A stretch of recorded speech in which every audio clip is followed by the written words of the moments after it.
तो जैसे मैंने आप लोगों को बताया, इमिग्रेशन प्रोसेस को एकदम सिंपल क्लियर करने के लिए आप लोगों को बस 3 चीजें ध्यान रखनी है।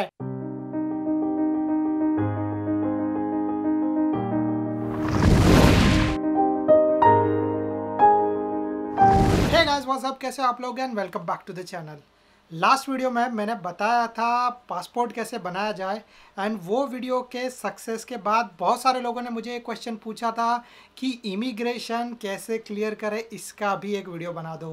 तो आज इस वीडियो में मैं आप लोगों के साथ शेयर करने वाला हूँ कि इमिग्रेशन किस तरीके से आप लोग क्लियर करो एकदम से ईजीली। वीडियो स्टार्ट करने से पहले मैं आप लोगों के साथ एक बात शेयर कर देता हूँ। इमिग्रेशन अगर सही टेक्निक से करो सो ओनली 2 या फिर 3 क्वेश्चन में आप लोगों का काम हो जाता है एंड इमिग्रेशन क्लियर हो जाता है। बट अगर सही से नहीं करो सो मे बी आप लोगों को बहुत ज़्यादा दिक्कत झेलना पड़ सकता है, जिसके बारे में हम लोग आगे चल के बात करते हैं। एंड वीडियो स्टार्ट करने से पहले मैं आप लोगों को बोलूँगा कि please do like and subscribe to our channel, क्योंकि बहुत सारे इंटरनेशनल ट्रिप करने वाले हैं हम लोग, एंड मैं आप लोगों के साथ बहुत सारी डिटेल्स भी शेयर करते रहूँगा अपने वीडियो के अंदर। एक और बात कि इस वीडियो को भी मैंने लास्ट वीडियो के जैसे चैप्टर्स के अंदर डिवाइड किया है। सो अगर आप लोगों को कुछ स्पेसिफिक इन्फॉर्मेशन चाहिए तो आप लोग इजीली स्किप कर सकते हो। इस वीडियो में मैंने इमिग्रेशन के बारे में बहुत सारी डिटेल्स दी है, सो आप लोग पूरा देखना अगर आप लोग फर्स्ट टाइम वीडियो देख रहे हो तो। एंड चलिए स्टार्ट करते हैं। इमिग्रेशन, जब मुझे याद है कि मैं फर्स्ट टाइम पे अब्रॉड जा रहा था तब मुझे बहुत ही ज़्यादा डर लगा था इमिग्रेशन के टाइम पे। क्योंकि नॉर्मली ऐसा चीज़ होता है कि बहुत सारे लोग आपको डराते हैं कि इमिग्रेशन बहुत टफ होता है एंड आप लोग सही से नहीं क्लियर कर पाओगे, एंड अगर नहीं किया और अटक गए तो आप लोग बाहर नहीं जा पाओगे। एंड ऐसा ही सेम डर मुझे भी लगा था। बट ट्रस्ट मी, ये ट्रिक्स आप लोग यूज़ करने के बाद आराम से आप लोग इमिग्रेशन क्लियर कर सकते हो। बस आप लोगों को कुछ चीज़ें अपने माइंड में रखनी है। सबसे पहले मैं आप लोगों के साथ ये शेयर कर देता हूँ कि इमिग्रेशन क्या होता है। इमिग्रेशन बेसिकली एक प्रोसेस होता है जिसके अंदर इमिग्रेशन ऑफिसर ये चेक करता है कि आप लोग कोई भी कंट्री के अंदर या फिर वो कंट्री के अंदर एंटर हो सकते हो या नहीं। एंड वो बहुत ही ज़्यादा इंपॉर्टेंट होता है। क्योंकि अगर उस कंट्री में कुछ भी अननेसेसरी चीज़ हो जाता है सो वो उस कंट्री के इमिग्रेशन का बोलते हैं ना एक तरीके नेगेटिव पॉइंट होता है। इसीलिए इमिग्रेशन ऑफिसर बहुत ही स्ट्रिक्टली ये चीज़ चेक करते हैं कि आप लोग उस कंट्री के अंदर एंटर हो सकते हो कि नहीं। टेंशन मत लो, नॉर्मली सब लोग डर जाते हैं इमिग्रेशन से, एंड अगर आप लोग डर गए तो आप लोग मर गए। तो इसीलिए आप लोगों को डरना नहीं है, एंड आप लोग राइट वजह से जा रहे हो तो आप लोग इजीली कोई भी इमिग्रेशन को क्लियर कर सकते हो। अभी मैं आप लोगों के साथ ये शेयर कर देता हूँ कि इमिग्रेशन कब, कहाँ और कितनी बार होता है। सो पहला तो इमिग्रेशन 2 बार होता है। पहला इमिग्रेशन होता है इंडिया के अंदर, यानी कि जब आप इंडिया से बाहर जाने वाले हो तो एयरपोर्ट के ऊपर आप लोगों को इमिग्रेशन क्लियर करना पड़ेगा। एंड वो क्लियर करने के बाद जब आप कोई भी कंट्री के अंदर एंटर करने वाले हो तो वहाँ पर भी एक इमिग्रेशन होगा, यानी कि 2 इमिग्रेशन होंगे। सो दोनों भी आप लोगों को सही तरीके से क्लियर करने पड़ेंगे। इमिग्रेशन क्लियर करने के लिए इमिग्रेशन ऑफिसर को अपॉइंट किया जाता है, एंड इमिग्रेशन ऑफिसर्स को इस तरीके से ट्रेन किया जाता है कि वो लोग छोटी सी छोटी चीज़ को भी डाउट करते हैं बट आप लोगों के सामने एकदम से स्माइल फेस में रहेंगे। तो वो क्या होता है, पहले तो आप लोगों का बॉडी लैंग्वेज एंड दूसरा होता है आप लोगों का कॉन्फिडेंस। तो अगर आप लोगों को कोई भी तरीके का क्वेश्चन किया जाए एंड आप लोगों ने सही तरीके से बर्ताव नहीं किया तो इमिग्रेशन ऑफिसर एकदम से स्माइल देते हुए उस चीज़ को नोटिस करेगा एंड आप लोगों को और भी टफ क्वेश्चन पूछना स्टार्ट कर देगा।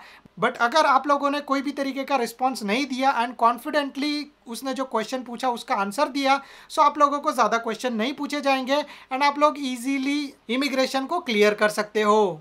तो जैसे मैंने आप लोगों को बोला कि बी कॉन्फिडेंट, जब भी आप लोग इमिग्रेशन प्रोसेस क्लियर करने के लिए जाते हो तब, एंड क्वेश्चन को सही से सुन के उनका सही से आंसर दो। साथ में कुछ डॉक्यूमेंट्स भी आप लोगों के पास होने चाहिए जो बहुत ही ज़्यादा इंपॉर्टेंट है, जिनको मैं थोड़े टाइम बाद शेयर करता हूँ। अभी मैं आप लोगों के साथ इमिग्रेशन के कुछ नॉर्मल कॉमन क्वेश्चन शेयर कर देता हूँ। तो जब भी आप इमिग्रेशन के डेस्क पर जाओगे तो वहाँ पे आप लोगों को ये क्वेश्चन पूछे जाएंगे। सबसे पहला तो आप लोगों को ये पूछा जाएगा कि आपका नाम क्या है, या फिर वो बंदा आपका पासपोर्ट रीड करने के बाद आपका नाम लेगा एंड आपका रिएक्शन दिखेगा। अगर आप लोगों ने कुछ भी तरीके का रिएक्ट नहीं किया या फिर आप लोगों ने ओवर स्मार्ट बनने का कोशिश किया तो वहाँ पर आप लोगों को ये चीज़ भारी पड़ सकता है। सो बेसिक कॉमन चीज़ ये है कि आप लोगों को वो टाइम पर रिएक्ट करना है या फिर बोलना है यस। दूसरा चीज़ आप लोगों को पूछा जाएगा ये है कि व्हाट्स योर पर्पस। तो अगर आप लोग इंडिया छोड़ के बाहर जा रहे हो तो आपका पर्पस क्या है, या फिर आप किसी भी कंट्री के अंदर एंटर होने जा रहे हो तो वहाँ पे जाने का आपका पर्पस क्या है। पर्पस आप लोगों को सही तरीके से बताना है, क्योंकि कोई भी वीज़ा लेने के पहले आप लोग वो रीज़न मेंशन करते हो एंड वो रीज़न इमिग्रेशन ऑफिसर के पास अवेलेबल होता है। सो फॉर एग्जांपल कि अगर मैं ट्रैवल पर्पस के लिए जा रहा हूँ तो मुझे बोलना है कि मैं एज अ टूरिस्ट हूँ एंड मैं ये कंट्री घूमने आया हूँ। एंड अगर आप लोग किसी से मिलने जा रहे हो सो डेफिनेटली आप लोगों को वही बताना है जो आप लोगों ने वीज़ा के टाइम पे बताया था कि मैं किसी से मिलने जा रहा हूँ। इसके बाद जनरली ये एक लास्ट क्वेश्चन होता है एंड वो आप लोगों को ये पूछा जाएगा कि आपका वीज़ा कहाँ पे है। अगर आप लोगों ने पहले से ही वीज़ा सबमिट कर दिया है पासपोर्ट के साथ तो आप लोगों को कुछ कॉमन क्वेश्चन पूछेगा। फॉर एग्जांपल कि आपका फ़्लाइट कौन सा था, या फिर आप लोगों का होटल कौन सा है, या फिर आप लोग कितने दिन तक रहने वाले हो। सब चीज़ों का ऑनेस्टली सही तरीके से आंसर आप लोग दे देना, क्योंकि अगर आप लोगों ने थोड़ा सा गड़बड़ किया इसके अंदर तो प्रॉब्लम हो सकता है, क्योंकि फिर इसके बाद और भी क्वेश्चन बढ़ते जाएंगे एंड वो क्वेश्चन धीरे धीरे करके टफ होते जाएंगे। एंड अगर आप लोगों ने सही तरीके से आंसर नहीं दिया या फिर इमिग्रेशन ऑफिसर को डाउट आया आपके ऊपर, तो मे भी हो सकता है कि आप लोगों को वो अपने चेंबर के अंदर लेके जाए एंड वहाँ पे आप लोगों को और भी ज़्यादा क्वेश्चन पूछे जाएंगे एंड आप लोगों को वहाँ पे 1 से 2 आवर या फिर 3 आवर तक भी बैठना पड़ सकता है।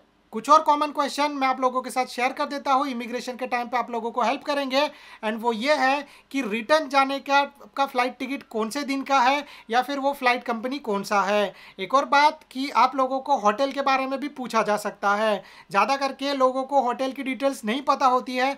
ज़्यादा करके ऐसा होता है कि फ़ॉरेन में होटल्स के नाम कुछ अजीब तरीके से होते हैं या फिर थोड़े से कॉम्प्लिकेटेड होते हैं प्रोनाउंस करना। सो अगर आप लोगों ने छोटा मोटा मैच करता हुआ नाम भी बता दिया तो कोई तरीके का दिक्कत नहीं होगा। इसके अलावा आपको कभी कभी आपके आइटिनरी के बारे में भी पूछा जाएगा कि आप वहाँ पे जाने के बाद क्या क्या करने वाले हो। सो आपको बायहार्ट नहीं होगा तो कोई बात नहीं है, बट आपके पास अगर पेपर या मोबाइल में लिखा होगा तो आप वो बता सकते हो। कभी कभी अगर आप लोग ग्रुप में या फिर फॉर एग्जांपल कपल ट्रैवल कर रहे हो सो आप लोगों को ये क्वेश्चन भी पूछा जाएगा कि आप लोग कितने लोग हो, तो आप लोगों को ऑनेस्टली उसका आंसर देना है।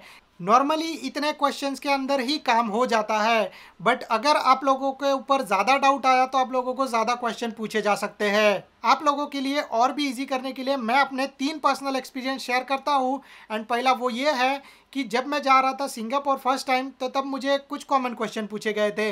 पहला तो ये था कि मैं कौन हूँ, दूसरा कहाँ पे जा रहा हूँ, तीसरा कौन सा फ्लाइट से जा रहा हूँ, एंड लास्ट में मेरा वीज़ा पूछा गया था। तो ये सारी चीज़ें मैंने उसको बता दी। इमिग्रेशन एकदम सिंपल में क्लियर। दूसरी बार जब मैं जा रहा था तब तो मुझे ज़्यादा क्वेश्चन नहीं पूछे गए थे, क्योंकि वो टाइम पे एयरपोर्ट पे काम चल रहा था एंड जिसके वजह से मुझे फटाफट क्लियरेंस मिल गया था। एंड जब मैं तीसरी बार जा रहा था तब मैं थोड़ा सा फंस गया था वहाँ पे। क्योंकि वहाँ पे मुझे इमिग्रेशन ऑफिसर ने पूछा कि आप कहाँ पे जा रहे हो। तो मेरा फ्लाइट था लाइक फॉर एग्जांपल फिलीपींस का, तो इंडिया से Singapore to Philippines, but Singapore पे मेरा स्टे था ऑलमोस्ट मोर देन 12 आवर्स का। तो मैंने उसको बताया कि मैं जा रहा हूँ फिलीपींस, बट उसने पूछा कि आपका फ़्लाइट कहाँ पे रुकने वाला है, तो मैंने उसको बताया था सिंगापुर।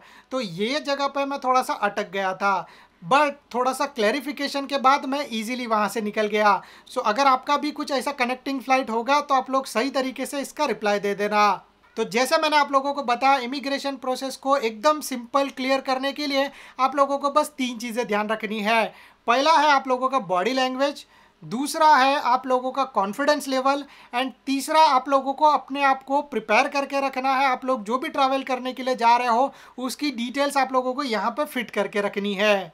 इमिग्रेशन ऑफिसर के सामने कुछ चीज़ें जो आप लोगों को नहीं करनी है, एंड वो ये है कि पहला आप लोगों को अपने आप को ज़्यादा ओवर स्मार्ट बताने का कोशिश नहीं करना है, क्योंकि अगर वैसा आप लोगों ने किया तो वो आप लोगों का भी बाप है। दूसरा चीज़ ये है कि आप लोगों को कुछ भी चीज़ पूछा जाए उसको ओवर एक्सप्लेन करने का कोई भी ज़रूरत नहीं है। फॉर एग्जांपल आप कहीं पे जॉब करते हो, हाँ मैं करता हूँ। दूसरा चीज़ अगर आप लोगों का होटल कहाँ पे है, तो हाँ मुझे ये जगह पे पता है या फिर ये नाम है। तीसरा चीज़ अगर आप लोगों को ऐसा क्वेश्चन पूछा जाएगा थोड़ा सा घुमा के कि आप लोगों को तो डिपोर्ट किया गया था इस कंट्री से, सो नहीं है तो नहीं, एंड हाँ अगर हुए थे तो यस। बस इसके अलावा आप लोगों को ज़्यादा ओवर एक्सप्लेन करने का ज़रूरत नहीं है। अच्छा, अभी मैं आप लोगों के साथ कुछ डॉक्यूमेंट शेयर कर देता हूँ जो आप लोगों के लिए इम्पॉर्टेंट रहता है जब भी आप इमिग्रेशन क्लियर करने के लिए जाते हो। तो पहला आप लोगों को लगेगा अपना पासपोर्ट, दूसरा आप लोगों को अपना फ्लाइट टिकट का बोर्डिंग पास लगेगा, तीसरा वीज़ा है तो वीज़ा लगेगा, एंड चौथा आप लोगों को एक फॉर्म लगेगा जो कि आप इमिग्रेशन क्लियर करने के लिए यूज़ करने वाले हो।